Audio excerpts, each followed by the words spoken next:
제가 이번 한 주 동안 나눌 말씀을 준비하고 이제 묵상했는데, 제가 나누게 될 말씀의 큰 주제가 있다면 바로 사람이라고 할 수 있을 것 같습니다.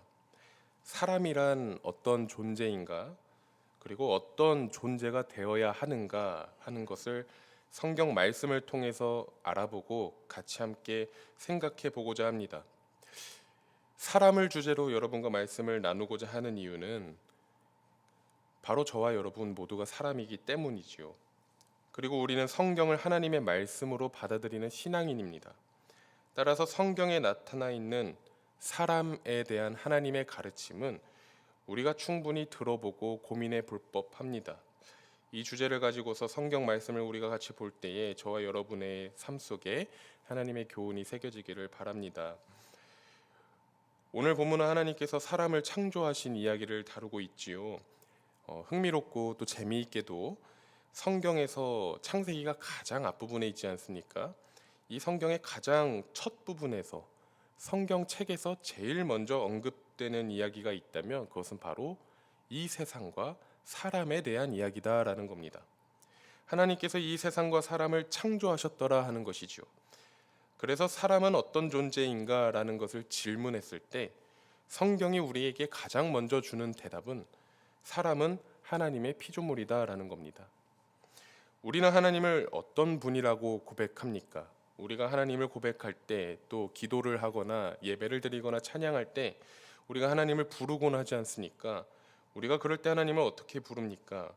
우리의 아버지 하나님, 전능하신 하나님, 신실하신 하나님, 위로의 하나님, 치유의 하나님 등등, 이처럼 우리는 하나님께 대하여 셀 수 없이 다양한 수식어를 붙일 수 있습니다. 그런데 우리가 절대로 빼놓을 수 없는 하나님께 대한 수식어가 하나 있죠. 바로 창조주 하나님입니다. 우리의 하나님은 온 우주와 온 만물을 창조하신 창조주 하나님이시지요. 그런데 우리가 우리 하나님을 창조주 하나님이라고 고백할 때에, 우리가 하나님을 그렇게 부를 때에 기억해야 하는 사실이 하나 있습니다. 바로 창조의 개념에 대해서 우리가 생각해 볼 수 있어야 합니다. 여러분, 창조란 무엇입니까? 어떤 이는 창조를 물었을 때 창조를 그저 단순히 만드는 것으로 생각하는 데에서 그치곤 합니다. 그런데 하나님께서 행하신 창조는 단순히 무언가를 만들어내었더라 하는 의미는 아닙니다. 단순한 만들기는 우리 인간들도 얼마든지 해낼 수 있습니다. 돌이나 나무를 깎아서 조각상을 만들기도 하고요. 흙으로 모양을 빚어서 도자기를 만들기도 합니다. 하다못해서 종이를 접어서 종이 비행기를 만드는 일은 어린아이들도 할 수 있는 이런 만드는 행위들, 이것은 우리가 충분히 해낼 수 있는 것들이죠. 그러나 이러한 인간의 만들기 행위는 하나님의 창조와는 비교할 수 없을 정도로 매우 다릅니다. 분명하게 다릅니다. 무엇이 다르겠습니까? 인간의 만들기 행위와는 다르게 하나님의 창조에만 있는 아주 큰 특징이 있습니다. 그것은 바로 우리 하나님의 창조는 이전에는 없었던 것을 만들어내셨다라는 겁니다. 즉, 무에서 유를 창조하신 것, 이것이 바로 하나님의 창조더라 하는 것이죠. 이것은 창세기 1장만을 읽어보아도 알 수 있습니다. 하나님께서 태초에 천지를 창조하실 때 처음의 상태는 땅이 혼돈하고 공허하며 흑암이 깊음 위에 있는 상태였더라라고 기록합니다. 그러니까 아무것도 없는 무의 상태였다라는 겁니다. 그런데 그 상태에서 하나님께서 가장 먼저 빛을 창조해 내시지요. 그것도 말씀만으로 빛을 만들어내십니다. 여기서 빛이라는 것도 이전에는 없었던 것이었습니다. 지금 우리는 언제나 이 빛에 노출되어 있기 때문에 어두울 때 빛이 없어서 불편함을 느끼기도 하고, 또 빛의 소중함을 평소에 느끼면서 지낼 수 있습니다. 그런데 만약에 우리가 빛을 전혀 모르는 상태였더라면 어땠을 것 같습니까?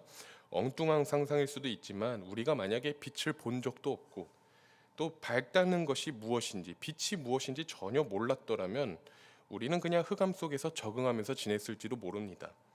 왜냐하면 밝은 빛이라는 것을 아예 몰랐을 테니까 말이지요. 그런데 우리 하나님은 그 속에서 이전에는 없었던 빛을 만들어내셨다라는 겁니다. 공허하고 어둠이 짙게 깔려있는 아무것도 없는 무의 상태에서 하나님께서는 빛을 만들어내시고 이 세상을 지으시고 그리고 사람을 만들어내십니다. 이것이 하나님의 창조이더라는 겁니다. 이 이야기에서 우리가 오늘 집중해서 같이 함께 볼 부분은 하나님께서 사람을 창조하시는 이야기입니다. 하나님께서 사람을 창조하실 때 어떻게 하셨는가? 이것이 오늘 본문 속에 나타나 있습니다. 오늘 본문 26절 말씀을 제가 다시 한번 읽어 보겠습니다.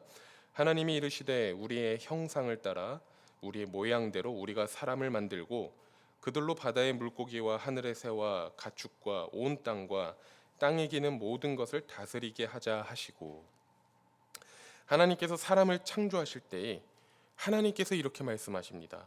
우리의 형상을 따라 우리의 모양대로 우리가 사람을 만들자. 본문이 전하는 첫 번째 교훈은 인간은 하나님의 형상과 하나님의 모양대로 지음받았다는 사실입니다. 그렇다면 하나님의 형상대로 지음받았다는 것은 또 무엇을 의미하는 걸까요?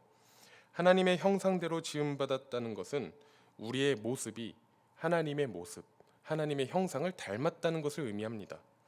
그런데 우리 인간은 형상이라고 하면은, 모양이라고 하면은, 또는 모습이라고 하면은 가장 먼저 외모를 떠올리게 됩니다. 눈과 코와 입, 얼굴과 같은 외적인 형상을 떠올리는 것이죠. 하나님의 형상을 말했을 때에도 우리의 머릿속에서 자연스럽게 가장 먼저 떠올리게 되는 것은 바로 하나님의 외모입니다. 우리가 하나님의 형상대로 지음을 받았다, 하나님의 모습을 닮았다라는 말은, 그렇다면 하나님께서도 우리와 같이 눈이 있으시고 우리와 같이 코도 오똑하시고 입술이 있으시다는 건가 하는 그런 상상을 자연스럽게 우리의 머릿속에서 하게 된다는 겁니다. 그러나 정말로 과연 그렇겠습니까?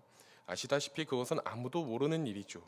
우리 중에서 하나님을 두 눈으로 직접 본 사람은 아무도 없기 때문입니다. 우리는 하나님의 외모를 알 수도 없고 볼 수도 없습니다. 그런데 성경을 쭉 읽어보면 재미있는 사실을 발견할 수 있답니다. 성경에는 여호와 하나님이 아닌 인간들이 숭배했던 다른 우상들도 함께 이 성경의 이야기에 등장합니다. 바알신이라든가 아세라라든가 아스다롯과 같은 우상들이 등장하죠. 그런데 그런 우상들에게 있어서 공통점이 있다면 그들은 모두 눈으로 볼 수 있는 외적인 형상이 있었다는 겁니다. 우상에게는 인간의 눈으로 볼 수 있고 또 손으로 만질 수가 있는 그런 어떠한 형상이 있었습니다. 그런데 오직 여호와 하나님께만 그러한 형상이 전혀 없습니다. 이것은 하나님께서 모세에게 십계명을 주실 때에도 굉장히 강력하게 말씀하시고 강조하셨던 부분이기도 합니다. 하나님께서 모세에게 십계명을 주실 때 출애굽기 20장 4절 말씀에 이렇게 기록되어 있습니다. 제가 한번 읽어드려 보겠습니다. 너를 위하여 새긴 우상을 만들지도 말고 또 위로 하늘에 있는 것이나 아래로 땅에 있는 것이나 땅 아래 물속에 있는 것에 어떠한 형상도 만들지 말라라고 말씀하셨죠. 하나님은 당신의 어떤 형상도 만들지 말라고 강력하게 경고하십니다. 왜 그렇게 경고하셨을까요? 사람은 눈에 보이는 것을 믿고 따르기 때문입니다. 만약에 하나님의 형상이 생긴다면 사람들은 그 형상을 신처럼 모시기 시작했을 겁니다. 그러나 여러분, 정말로 만약에 하나님의 형상을 따라서 어떠한 조각상을 만든다고 한들 그 조각상이 하나님이 될 수 있겠습니까? 그것은 아니지요. 우리 하나님은 그런 조각상이나 어떠한 형상 안에 담기시는 분이 절대로 아니시기 때문입니다. 그래서 히브리서의 기자는 히브리서 11장 1절에서 이렇게 말씀합니다. 믿음은 바라는 것들의 실상이요 보이지 않는 것들의 증거이다 라고 하죠. 이처럼 믿음이라고 하는 것은 우리가 바라는 것들의 실상입니다. 이 말은 무엇입니까? 우리가 바랄 수 없는 것임에도 불구하고 바랄 수 있게 하고 확신을 갖게 하는 것, 이것이 믿음이더라는 겁니다. 그리고 믿음이란 보이지 않는 것들의 증거라고 합니다. 이 말은 곧 우리가 실제로 눈으로는 볼 수 없는 것임에도 불구하고 우리가 볼 수 있고 또 증거로 가질 수 있는 것, 이것이 바로 믿음이라는 것이지요. 그러므로 외적인 형상을 보고 하나님을 믿는다는 것은 사실 진정한 믿음이라고 할 수 없는 것입니다. 우리가 요한복음을 계속해서 살펴보지 않았으니까 외적인 형상을 보고 하나님을 믿는다는 것, 그것은 어쩌면 우리가 요한복음에서 본 것처럼 예수님께 저희들에게도 기적을 보여주십시오, 그러면 예수님을 믿겠습니다라고 말했던 그런 무리들, 그 무리들과 다를 게 전혀 없는 것입니다. 하나님께서는 그것을 경계하고 주의하라라고 말씀하시면서 십계명을 모세에게 가르쳐 주신 겁니다. 그런데 여러분 아시다시피 모세가 그 십계명을 받고 내려왔을 때 이스라엘 백성이 무엇을 하고 있었습니까? 그 이스라엘 백성들은 금귀고리, 금반지 이러한 것들을 다 모아다가 그것으로 금송아지 형상을 만들고 있었습니다. 그리고 그것을 보면서 이것이 우리를 애굽 땅에서 인도하여 낸 우리의 신이다라고 하면서 그 앞에서 춤을 추며 축제를 벌이고 있었습니다. 이 모습을 보고 모세는 받아온 십계명 돌판을 던져서 깨트려 버리고 말았습니다. 하나님은 우리에게 어떠한 형상도 만들지 말라라고 명령하셨습니다. 그런데 이것을 기억하면 오늘 본문이 조금 의아할 수도 있습니다. 의아하게도 오늘 본문 창세기에서는 우리가 하나님의 형상을 따라서 만들어졌다, 하나님의 형상대로 사람이 지음받았다라고 기록되어 있다는 거죠. 그렇다면 여기에서 말씀하시는 하나님의 형상이란 무엇일까 하는 것을 우리는 생각해 볼 수 있습니다. 오늘 본문 27절을 제가 다시 한번 봉독합니다. 하나님이 자기 형상 곧 하나님의 형상대로 사람을 창조하시되 남자와 여자를 창조하시고. 저는 이 말씀 구절 안에 하나님의 형상에 대한 힌트가 숨어 있다라고 생각합니다. 하나님은 자기의 형상 곧 하나님의 형상대로 사람을 창조하셨는데 무엇을 창조하셨다고 하십니까? 남자와 여자를 창조하셨다고 합니다. 바로 앞에 있는 26절에서는 우리의 형상을 따라 우리의 모양대로 우리가 사람을 만들자라고 말씀하십니다. 그리고 바로 뒤에 이어지는 27절에서 하나님은 자신의 형상대로 남자와 여자를 창조하셨다 말씀하십니다. 어떤 의미가 있는 것 같습니까? 저의 해석은 이렇습니다. 하나님의 형상은 눈으로 볼 수 있는, 우리가 눈으로 확인할 수 있는 어떤 외모나 모양과 같은 그런 외적인 형상이 아니라 남자와 여자와 같이 남자와 여자 사이에 맺어지는 관계라는 것입니다. 즉 하나님 안에 있는 관계성, 그것이 바로 하나님의 형상이라고 볼 수 있는 겁니다. 여러분, 하나님 안에 있는 관계성이란 무엇입니까? 우리는 하나님을 삼위일체 하나님이라고 고백합니다. 삼위일체란 삼위, 세 위격이 일체 하나의 몸이다라는 겁니다. 성부와 성자와 성령이 각각 다른 위격을 가지고서 고유하게 계시지만 이 세 위격은 개별적인 존재가 아니라 서로 한 분의 하나님이 된다라고 하는 그런 특별한 관계성을 말하는 것이 삼위일체 하나님입니다. 참 어려운 말이기도 하고 우리 인간의 두뇌와 이성으로는 절대로 이해할 수 없는 것이 바로 삼위일체 하나님입니다. 저에게도 어려운 개념인데 제가 할 수 있는 선에서 한번 설명을 최대한 해보겠습니다. 여러분, 이 세상을 향한 또 인류를 향한 하나님의 뜻이 있다면 그것은 바로 구원일 겁니다. 하나님이 직접 창조하신 이 인류를 하나님의 품 안에 거하게 하는 것, 이게 아무래도 하나님 아버지의 가장 큰 바람이지 않겠습니까? 그런데 인간이 죄에 묶여 있고 하나님의 품을 계속해서 떠나려고 합니다. 그러나 성부 하나님은 인간을 창조만 하고 방관하진 않으십니다. 인간의 세상과 멀리 떨어져 있는 것만 같은 저 천국에서 그냥 지켜보기만 하시는 것이 아니라 하나님께서 직접 인간의 몸을 입으시고 이 땅으로 내려오십니다. 바로 그분이 하나님의 본체이자 하나님의 아들이신 예수 그리스도이지요. 성자이신 예수님은 이 땅에서 성부 하나님의 뜻을 이루기 위해서 십자가를 지시는데 그 과정에서도 예수님은 정말로 치열하게 갈등하시고 고민하시고 또 기도하십니다. 성자 예수님께서 성부 하나님께 무릎을 꿇고 이 잔을 나에게서 옮겨주십시오라고 하면서 땀이 핏방울이 될 때까지 기도를 하시죠. 그토록 피하고 싶은 잔이었지만 예수님은 결국에는 십자가의 길을 걸어가십니다. 왜냐하면 그것이 바로 성부 하나님 아버지의 뜻이었기 때문입니다. 성부 하나님의 뜻을 위해서 성자 예수님의 목숨을 바치셨던 겁니다. 그리고 성령님은 이 뜻이 땅끝까지 전해질 수 있도록 세상의 많은 사람들을 통해서 일하기 시작하시죠. 이것이 바로 삼위일체 하나님께서 그 특별한 관계성 안에서 일을 하시는 방법입니다.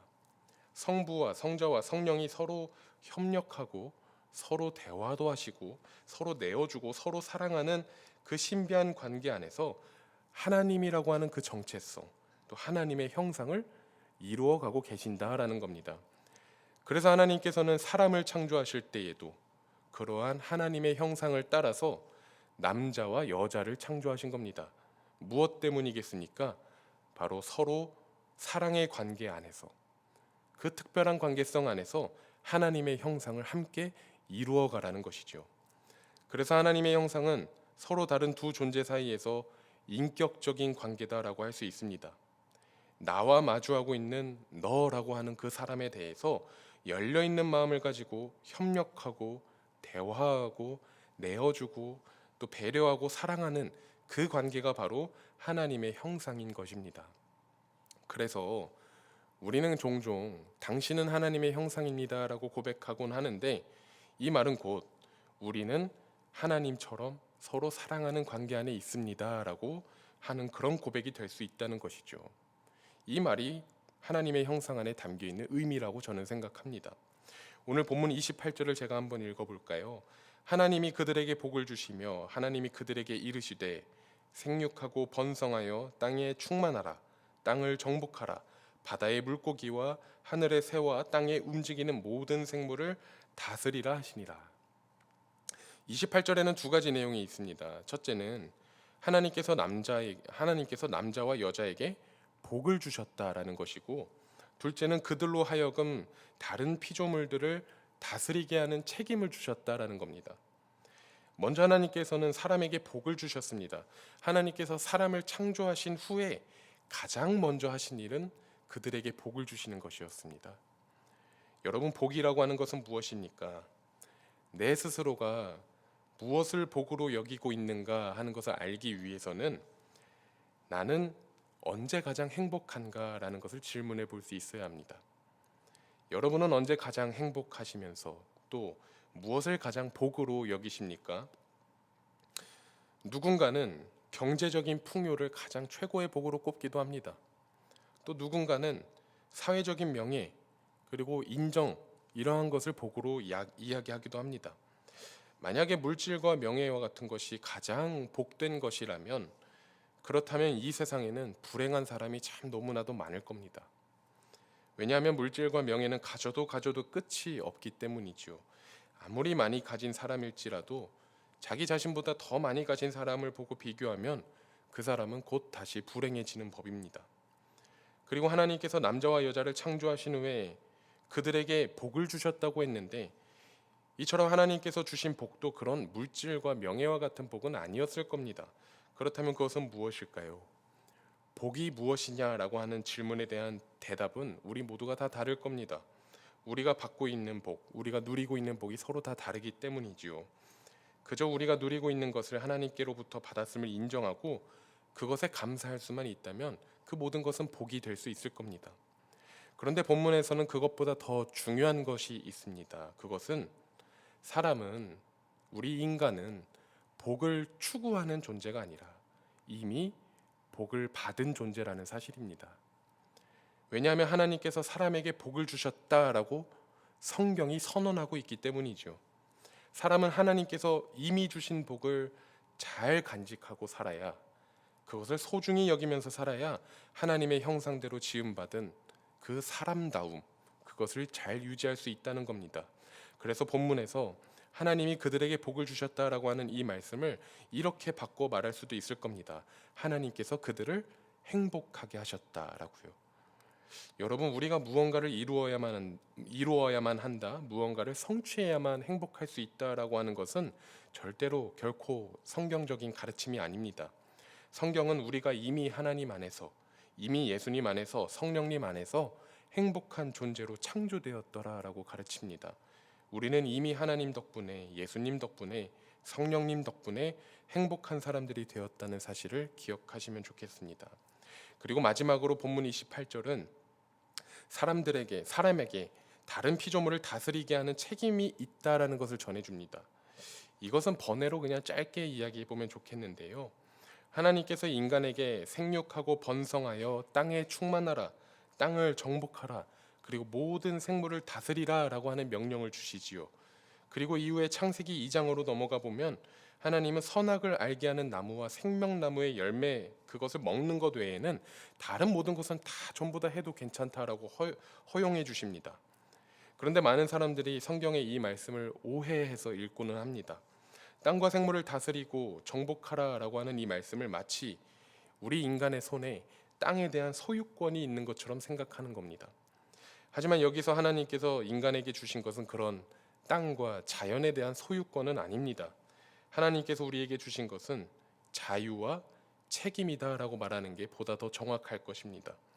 자유와 책임은 서로 뗄래야 뗄 수 없는 불가분의 관계이지요. 하나님이 인간에게 주신 자유는 단지 권리로서의 자유가 아니라 성숙하고 책임감 있는 존재로 살기 위해 필요한 자유입니다. 단순한 권리로서의 자유가 있다면 그것은 무엇이겠습니까? 그것을 쉽게 말하면 그것은 나만을 위한 자유입니다. 반면에 책임이 따르는 자유는 나만을 위한 자유가 아니죠. 너를 위한 자유이고 세상을 위한 자유입니다. 그래서 성경이 가르치고 있는 기독교적인 자유는 결국 관계 안에서의 자유, 하나님의 형상 안에서의 자유라는 겁니다. 바로 하나님 앞에서의 자유이고 이웃과 함께 누리는 자유인 것이죠. 오늘은 하나님의 형상대로 지음받은 우리 인간의 존재에 대해서 같이 함께 생각하며 말씀을 살펴보았는데요.